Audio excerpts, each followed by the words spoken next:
Celebrate World Teachers Day, which is always on the 5th of October. And we know this year still we'll have the celebrations, later on virtual celebrations, because we're in the time of COVID-19. But here from Good Morning Uganda, I want to appreciate all teachers for the job well done to ensure that everyone is what they are today, because there's that part that you impacted on their lives. And doing that, we want to look at also Uganda's education at 59 years. We want to look at the pre and post-independence, what education has been, where the challenges have been, what we need to address, and of course, to do this, I'm with, that is the Global Peace Ambassador, that is Milton Kambura, with whom we'll later be joined also by Dr. Tony Divine, who is a PhD holder, but also the Vice President, Global Education Division Authority, and that is in the United States of America.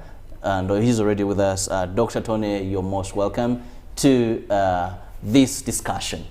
Well, I'll begin with Milton Kambura. Milton, yes, sir. A lovely morning to you. Oh, good morning. I'm happy that we are joined with Dr. Tony, the Global Education Division. Today, this is a very great day for our teachers countrywide, but also globally. But in a special way, Global Peace Foundation congratulates the teachers with whom we have been working with to transform education outcomes in our schools. I congratulate those schools we are working with, and government of Uganda, definitely. Our partners, Ministry of Education and Sports, National Curriculum Development Center, the Private Sector Foundation Uganda, Interreligious Council, and our partners, IGAD, and all the international funders and development partners. You are welcome. Thank you for the opportunity government has given to us. Well, allow me to begin with Dr. Tony Divine, who happens to be, that is the Vice President, Global Education Division, the author of the International Education book that has been used widely for consultations on education. Doctor, you're most welcome. And here we are going to be celebrating World Teachers Day.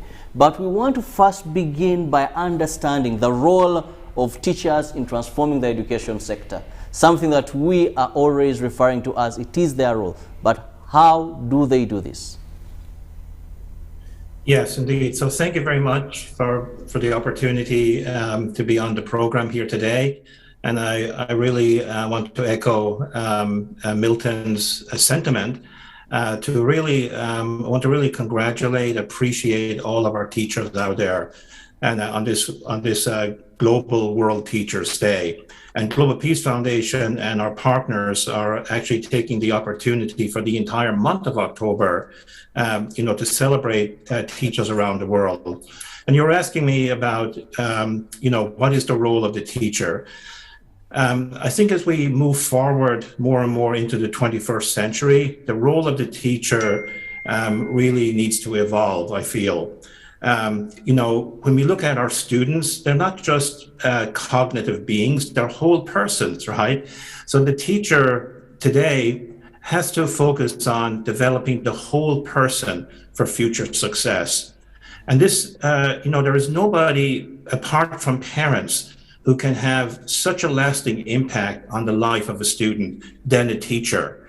I think in the entire education system, it's teachers that really have probably the biggest impact on student outcomes. And teachers can play a very important role too, to nurture core values as a guidance system, to guide skills, to develop to apply the new knowledge for the greater benefit of humanity in a world that is rapidly changing. And we saw the world change in a rapid way during the pandemic over the past 2 years. And teachers also can play a critical role in developing the skills that employers are demanding and that entrepreneurs need, in fact, right? Skills like collaboration, creativity, problem solving, communication.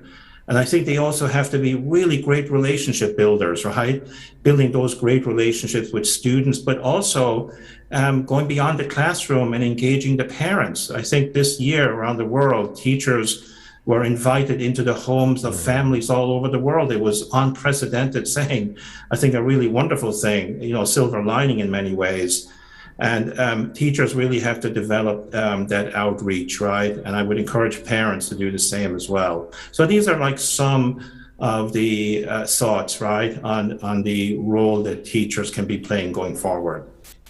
Well, Dr. Tony, it seems the teacher is everything. Almost everything entirely rotates on the teacher when it comes to the final product of the institution. But also you've talked about outside school. Most of we've seen many times focuses on how do we ensure this person successfully goes through the institution known as school or other education institutions. So let's get more hint on outside school, packaging that well-packaged human being that has gone through school. Yes, so, Stephen Covey, the author of The 7 Habits of Highly Effective People, always talked about having the end in mind. And I think that's what your question is alluding to. What is the end, right? And, I'm fortunate to be a contributor to the Organization of Economic Cooperation and Development project called the Future of Education and Skills 2030. And that project is really dealing with your question, by the time 2030 comes along, what are the values, the skills, the new types of knowledge that students need to have a command of to be successful in the workforce, to be job creators themselves, to be successful in creating great families, in creating peaceful communities, right? So it's not just preparing them for the workforce. There's a whole set of collateral outcomes that we would love to be achieving here, and people who can create peace, right, wherever they go. So, our young people and every single person has unlimited potential. They have special strengths, abilities, and perspectives. And, they're naturally curious, they're inherently creative. So we have to really go to that, right? Nurture. I think the role of the educator, the teacher, has to be to nurture those individual strengths, right? And accentuate them. And, really prepare students for the future. Well, there's so much we're expecting teachers to do. Like you've rightly pointed out, it's not only the classroom work, it is also ensuring that they build a person who is ready for the employment there, a person who has the skills that are required. But as we look at the role of teachers in transforming the education of various countries, Doctor, let's also understand, have we prepared, or what do we need to prepare these teachers so that they can be the agents of change we desire them to be? Yes, a really, really great question here. And I think, the education system overall, or the way we educate, really has to shift. That's why we use the word transformation, right? That, it's no longer a government-only approach, I believe. I think it's going to be an ecosystem approach as we move further and further into this century. And this means that the boundary between the community and the school should start to dissipate, right? Start to gray out a little bit, so that we have a lot more engagement between the school and the community, between schools and parents, right? Inviting employers into the school. You could have internship programs. Employers could have internship programs to give students real life experience, right?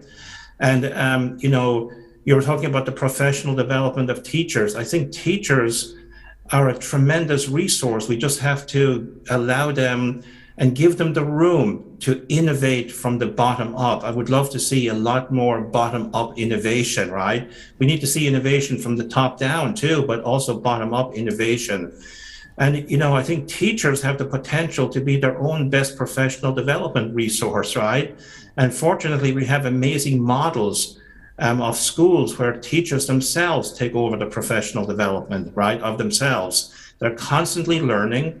We talk about students being, a goal of students and an aspiration is that they're lifelong learners. But teachers have to be lifelong learners as well, right? Because students have access to the entire knowledge base of the world, right? And sometimes they may know something more than their teachers, but the teachers have wisdom, they have experience. and their role can be really instrumental. I'm a very big advocate of teachers, moving out of the isolation of their classrooms and creating teacher teams, right, where they can analyze each other's teaching approaches and learn from one another and create transformative initiatives in their schools, right? So I think like the number one resource is right under our nose. It's the teachers themselves. And of course, the community and resources in the community can come in to accentuate that as well. Well, I'll now come to Milton Kambura with us in studios. Doctor will be, please keep it with us. Milton, when we talk about education, Dr. Divine has given us the role of the teacher in transforming this system, in ensuring we have quality education. But we are marking 59 years as a country. And all the time we've had this question that we need an education system that is tailor-made for us as a country. We need an education system that can deliver the Ugandan that is going to meet or going to be a problem solver to the challenges of this country. Let's look at our education system right from pre and post-colonial. Thank you so much. Education in Uganda, just like other African nations, has had a lot of hurdles, and that comes, of course, with opportunities, but also very huge challenges. And I must say that at the end of the 18th century, Uganda lost her own traditional education, which was actually modeled by parents, facilitated by elders and the community. It was more of practical education, where you follow your father to go fishing. Fishing was a big economy by that time. Hunting. Have you ever hunted yourself? No. That was the education. By then, of course, agriculture, you would go with your parents, and it was more of even assessment was done by the community itself. Backcloth, making a list. Backcloth, yes. I think if we had continued with backcloth, the technology, by not making it to look like satanic, then we would be dressing ourselves. The smithers were there, just so tools we needed for agriculture. Exactly. They were very productive. Yes. And look. Actually, they were solving problems that we had at that situation. Using local knowledge and technology. But then you have to get it that when our friends from Britain came, they said, no, this education will not work for you. And no one questioned, because we welcomed the new ideas. And then we lost control over our own local knowledge, our own local management structures, our local content, and everything. And by 1800, that is 1800, many schools like, you know these schools, I won't mention the list of the names, our traditional names, were started by religious organizations to deliver particularly a colonial education curriculum, which was actually to produce someone who is obedient, who can respect the rules and regulations of colonial masters, to make sure they say plant the cotton and you plant it in time and produce it and give it to him, for him to be able to take that cotton in raw form to the European market to produce the clothes we still put on today.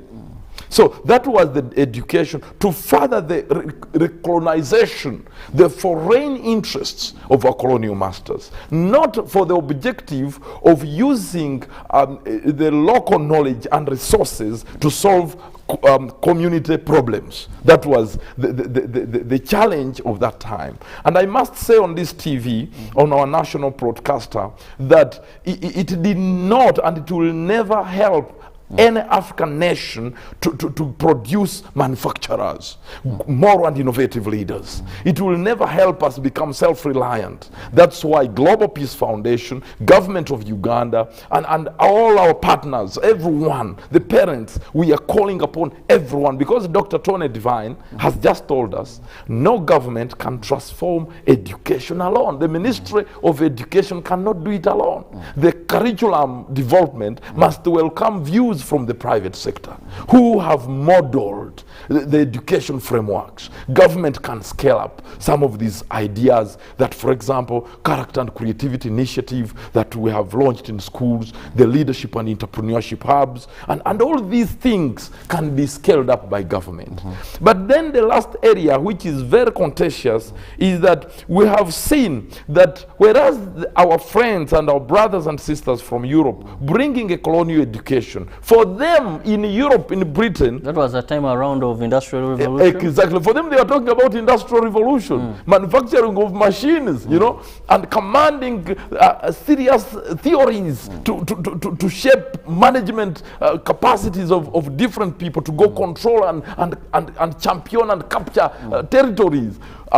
For them, their education was reviewed after 5 years to make sure that the education matches with the needs of their nations, to make sure their countries can produce energy sources, they can build capacity of learners to invent, to produce products for the increasing population, the markets around the world, to process, you know, clothes from raw cotton. You can imagine that was the education at their time, in their countries. I wish by 1800, that type of education was the same introduced here. But then we had names like chemistry. But the way chemistry is delivered in the classroom is completely different. So for us, when we try to adopt to something like that, we became more theoretical than practical. Exactly. And so the products of education was meant to be dependents, job seekers, not job makers. Conflict entrepreneurs, not peace builders, community organizers. So the type of production, the outcomes of education in Africa, you are talking of that time was not to help Africa, no, was to divide Africa so that we remain in poverty, we remain fighting each other as our colonial masters continue to harvest our natural, abundant natural resources. And Africa was seen as a dark continent, as a zone for only supply of raw materials, so that they can build the mobile phone, the smartphones. Not African to produce the mobile phones using the education up to today. And so we Milton, what has changed? Because now I want to look at the current education system that we have, where still it seems many of the problems you've talked about have not been addressed. Recently, we saw a new syllabus just for about the first classes that was launched by the Uganda National Curriculum Development Center. And before COVID, they had begun releasing it out, teaching it, though with a bit of complicity as well. I think we have tried to achieve certain milestones, although the impact of colonial education and our capacity to actually think beyond it so that we can design curriculums meant to solve our local problems using our local resources is still a challenge. So we have had 3 nations in one country. One group who call themselves educated, but they can't understand the way of the educated. I don't know if you get what I'm saying. The second group of people are those who are half educated, but they can't understand the realities and the needs of the society they live in. Then the last group is that they call themselves the educated, but they can't communicate to the other 2 groups. So the confusion, the elites of this the elites. So you find the type of laws, for example, designed to stimulate economic development is lacking. You find, like, for example, we have an opportunity of a parliamentary committee on education, but the outcomes of their work is not on education. So the reforms that we would be enjoying today is that no one can bring cohesive and practical outcome-based education. So how do you break this chain? Number 1 is that government of Uganda, of course, I must thank His Excellency the President, that from 1986 to 2001, there has been tremendous effort through the Ministry of Education for increased budget, national budget. It is only in the history of Uganda, NRM regime, that has had 3 consecutive periods where education budget is ranking number 3. 3 trillions. Now we are at 7.7. So with that, I commend that that is good. But then the question is, has that increment in national budget towards education been felt on production of quality students who can create jobs? The answer is no. 2 is that we have had increment of numbers of schools. Number of teachers, the number of teachers has increased. The salaries are a little bit increasing. But then we are asking, has that achievement trickled down to the reality that a child who is produced in the school can ably help the nation achieve the Vision 2040? The answer is no. The third achievement is that Uganda has had peace now. We no longer have a lot of rebel activities and terrorist attacks. You know, at one time, Uganda was ranking the most dangerous nation in the world. For many years, no one would temper to visit Uganda. So peace is enabling people to go to school. Exactly. And now that one has helped us to have increased number of enrollment. Enrollment and breaking the chain of education inequality.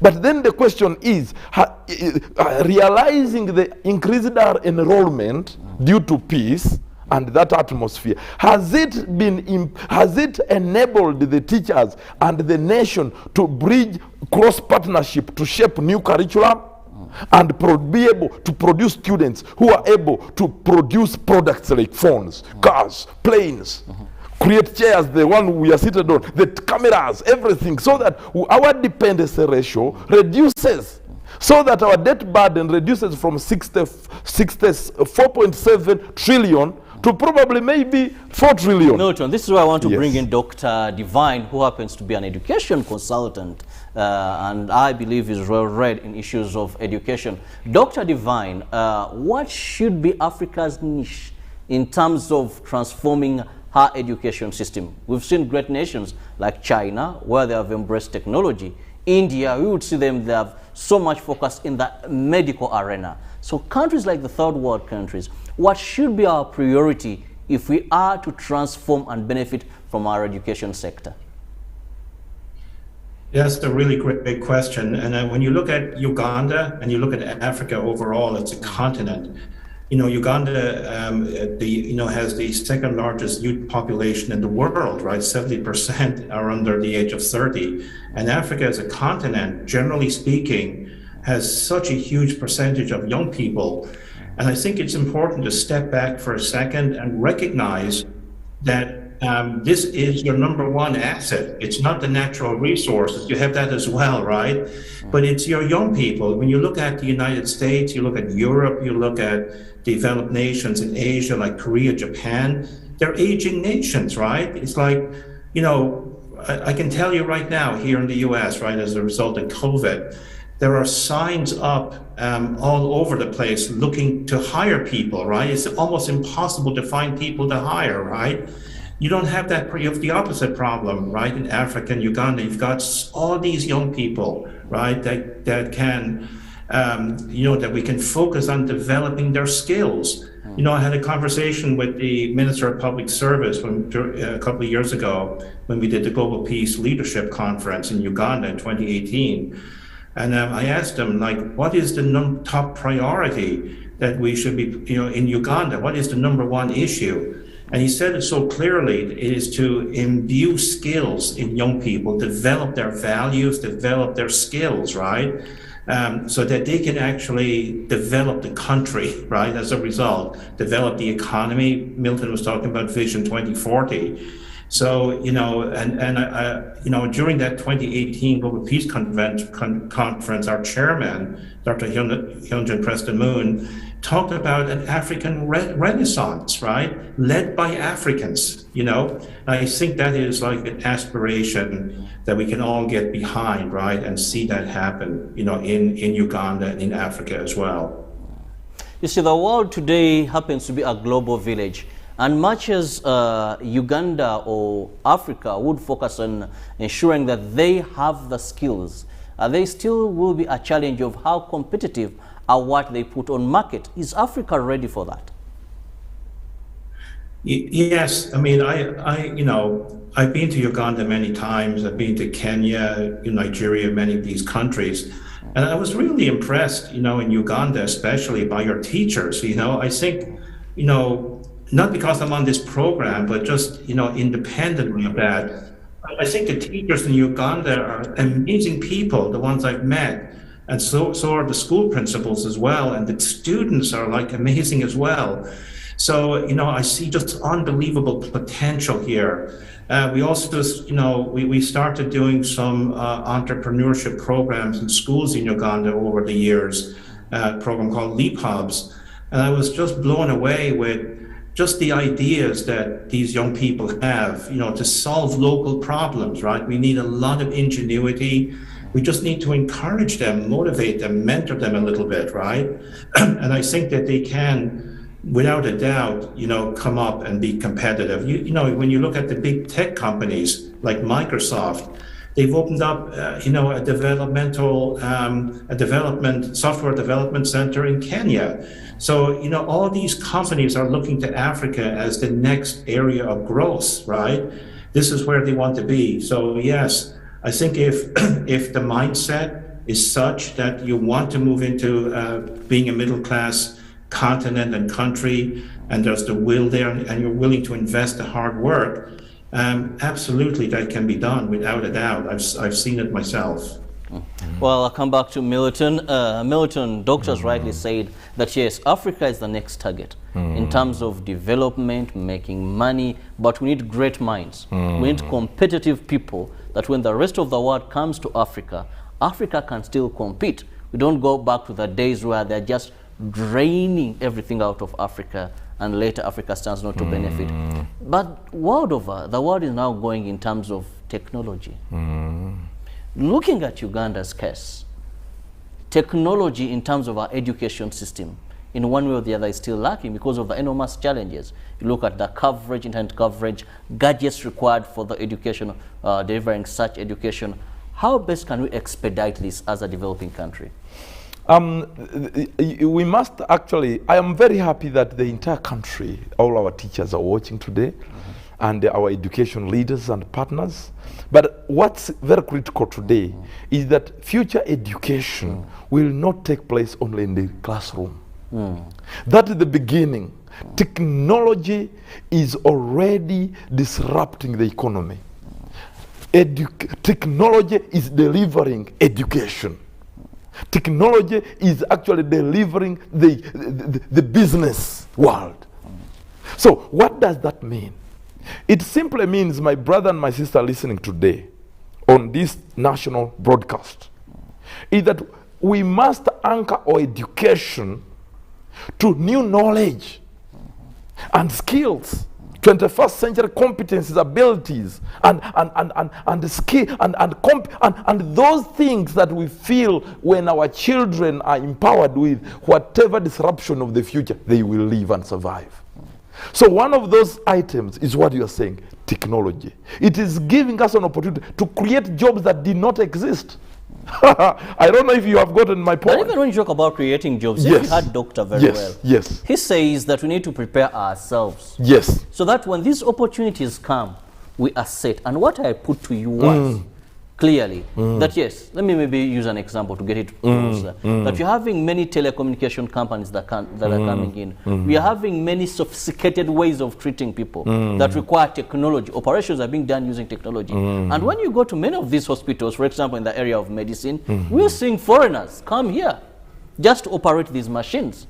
When you go to some of these telecommunication companies, the top management, the big positions, you find that you have expatriates that are coming in that have the knowledge of operating these technologies, developing modern softwares. So as a country, you know, you can have opportunities, but if you're not placed right, if you're not equipped right to partake of these opportunities, then another person benefits from them. Exactly. So that is what I'm asking. How are we positioning ourselves? How do we expedite that? Now, number one is that now it is time for us to transform the classroom. That's because it's the kitchen. Now, what I'm trying to say here is the time has reached where you can no longer teach agriculture in a four world infrastructure. Time has reached where you go to take the students in the garden to teach them that, you know what, this is what we call mulching. This is what we call, and this is how they take care of an animal. This is the technology required to take care of ABCD. This is how you take students in the hospital. You say this is the machine which we used 20 years ago. But look, it has the following shortcomings. Can you design? Can you be able to design some improved version of this technology? Now, education is that it has to be designed to make sure it matches with the needs of the future. Now, if our need is that we need to reduce on cost of doing business in Uganda, it requires that our education builds the capacity of learners to invent technologies using our local resources, because it is one thing to do these things, but everything is from China. That's another issue. And we are just copying and paste, which is fine. Someone told me it's fine. But education must be practical. That's why I like the introduction of DIT, the Directorate of Industrial Training, the vocational education training, so that now we can certify students who manufacture a car that is also a learning student. Are you getting my point? Now, we have had our SMEs, the small medium enterprises, the owners of the economy of Uganda. These are people who didn't go to school, but we call them uneducated. In Uganda, we don't even allow them to even stand for any leadership position. The mismatch, those lies who have been on for a long time must end. Now, that's why in our schools, where Global Peace Foundation operates, is that we have now launched what we call the Leadership and Entrepreneurship Hubs, to make sure learners use the content they are consuming to produce products to sell on the market. And I'm very happy, for example, Chambo College School, in the nearby community, they were able, young people crafted businesses. Businesses are ending in the market. And such a young people, you can't talk about unemployment when the young people are graduating. Apart from eating rice and cakes on the graduation day, tell me, Ugandans, what else do Ugandans celebrate when students graduate and end up on streets? Time has reached where our assessment of our students need to get out of the paper and that paper certificate to what they can invent, what community problem they can solve, their capacity to produce a product so that it can be bought even in Kenya. That's the future assessment. The type of teacher. Who's teaching? Who's delivering the curriculum? What type of curriculum? We have just had one step of working with National Curriculum Development Center, which still has a focus, Milton. Yes. Which still has a focus. That is more of presency. We are seeing other countries that you want Uganda to compete with. They are going more of virtual. Now let me give you something. People are learning to operate a car in Dubai, where they have not physically been there, but then they are perfecting this. Exactly. In Dubai, we were challenged. The African nations were challenged. United States were bringing innovation, the latest innovations of the future. They brought some items from the Mars. They are the one in Dubai.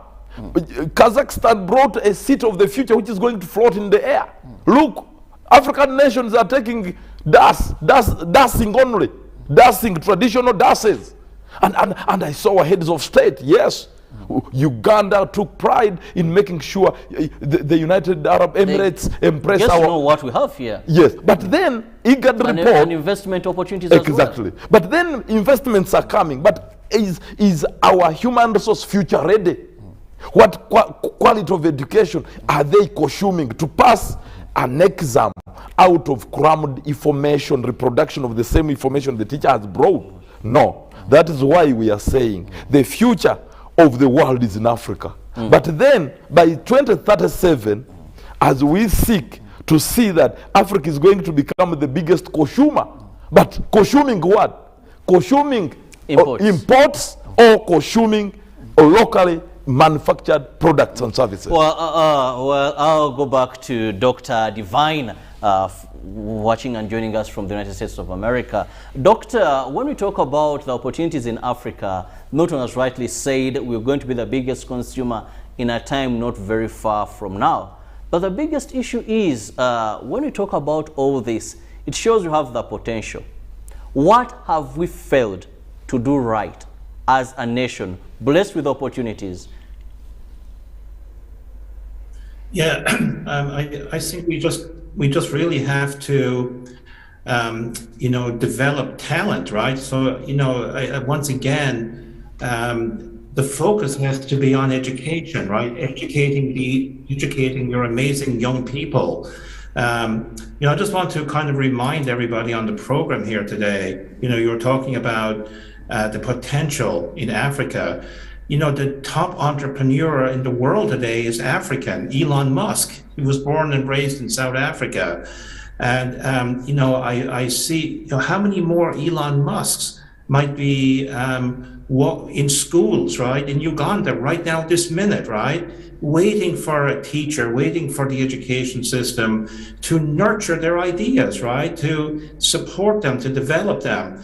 The potential is just really out of this world. I've seen it myself. And, even as a stepping stone, we can learn something from the Philippines. The Philippines, and you have companies called business process outsourcing companies, BPOs. This is where like a big corporation will actually outsource different business processes to a different company. So for example, I just got a new phone recently and I had to talk to customer service, right? We have a company called T-Mobile here. So when I called customer service, it was somebody in the Philippines in a BPO that was answering all my questions, right? And that's a developing nation as well. So there's so many kind of stepping stone processes and businesses that Uganda, especially now with technology and, getting more access to devices, connectivity, I think that can open up unbelievable opportunities, and it will allow the actual process of education to not get interrupted if there's another issue like the pandemic that we had over the last 2 years. Well, Doctor, I want to thank you so much for your time. Before I let you go, can I have your final remarks regarding that is transformation of the education sector, more so for a country like Uganda? Yes, again, just in acknowledgement of World Teachers Day, my heart goes out and commendations go out to great teachers in Uganda that I've met. And, I think we can this is a day where we can really, acknowledge and celebrate our teachers. I would encourage the parents who are listening, maybe to send a kind note, right, to the teacher of your child, right? Create those kind of positive relationships. I think that the creativity, the ingenuity is right under our noses, right? With our teachers, with our great students, we just have to give them the latitude, the wherewithal, and encourage them to develop that agency, student agency and teacher agency.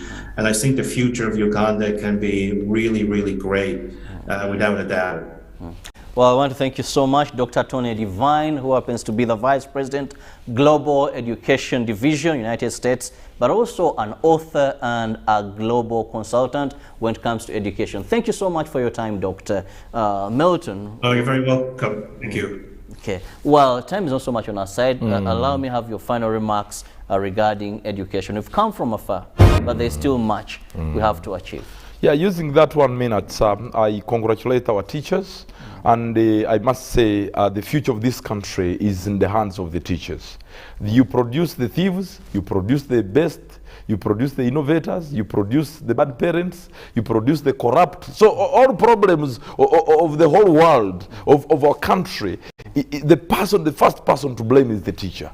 But then, that teacher needs support from us, from the entire government, the churches, the mosques. Everybody need to work with the teachers.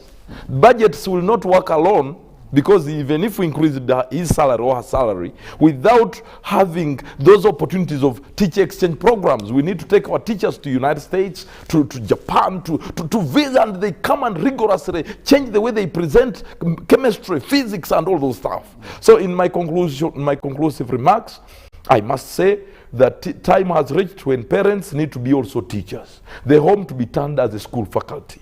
Because we cannot also allow education to end because of COVID. That because disruption of the future is coming, education must continue, and as people acquire education, they must also acquire new opportunities to make money. Study while making money. Well, I want to thank you so much Milton Kambura, for your time. Happens to be the Global Peace Ambassador, for having phone time. Happy Teachers Day.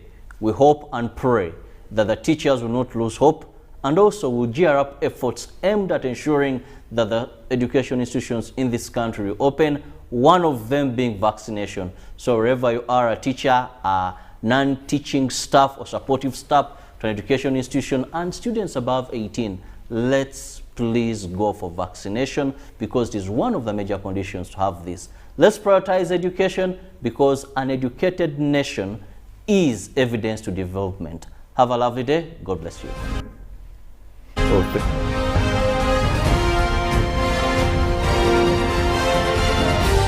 This is Good Morning Uganda.